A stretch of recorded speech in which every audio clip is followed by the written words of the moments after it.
एक नगर में प्रतिष्ठित व्यापारी रहते थे जिन्हें बहुत समय बाद एक पुत्र की प्राप्ति हुई थी। उसका नाम चंद्रकांत रखा गया। चंद्रकांत घर में सभी का दुलारा था। अति कठिनाई एवं लंबे समय इंतजार के बाद संतान का सुख मिलने पर घर के प्रत्येक व्यक्ति के मन में व्यापारी के पुत्र चंद्रकांत के प्रति विशेष लाड़ प्यार था, जिसने चंद्रकांत को बहुत बिगाड़ दिया था। घर में किसी भी बात का अभाव नहीं था।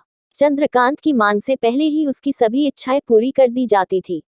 शायद इसी के कारण चंद्रकांत को ना सुनने की आदत नहीं थी और ना ही मेहनत के महत्व का आभास था।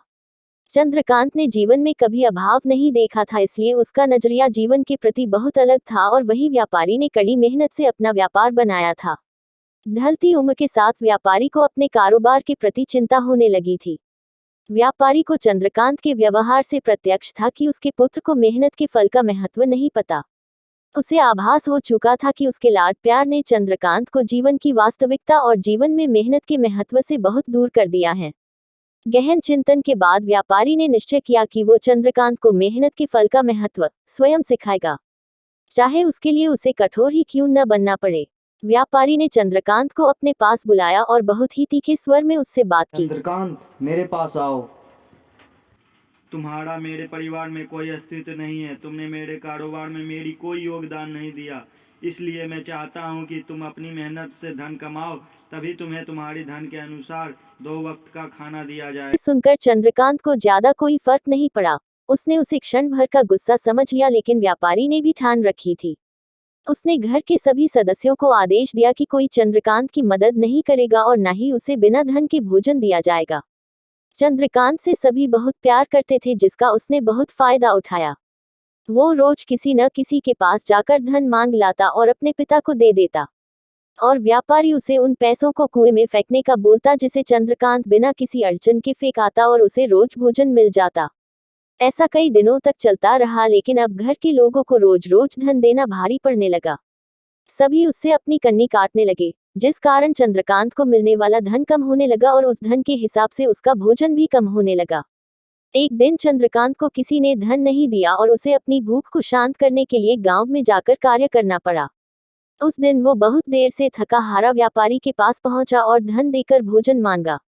रोज के अनुसार व्यापारी ने उसे वो धन कुएं में फेंकने का आदेश दिया, जिसे इस बार चंद्रकांत सहजता से स्वीकार नहीं कर पाया और उसने पलटकर जवाब दिया, पिताजी, मैं इतनी मेहनत करके पसीना बहाकर इस धन को लाया और आपने मुझे एक क्षण में इसे कुएं में फेंकने कह दिया।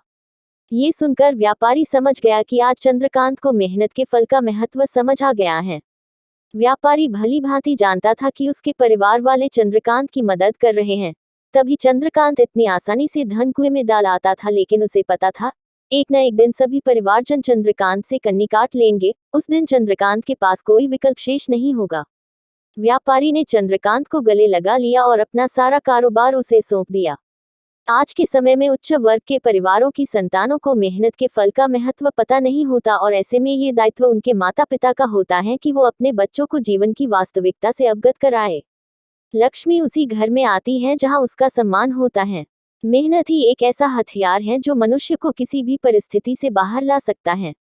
व्यापारी के पास इतना धन तो था कि चंद्रकांत और उसकी आने वाली पीढ़ी बिना किसी मेहनत के जीवन आसानी से निकाल लेते, लेकिन अगर आज व्यापारी अपने पुत्र को मेहनत का महत्व नहीं बताता तो एक न एक दिन व्यापारी की आने वाली पीढ़ी व्यापारी को कोसती।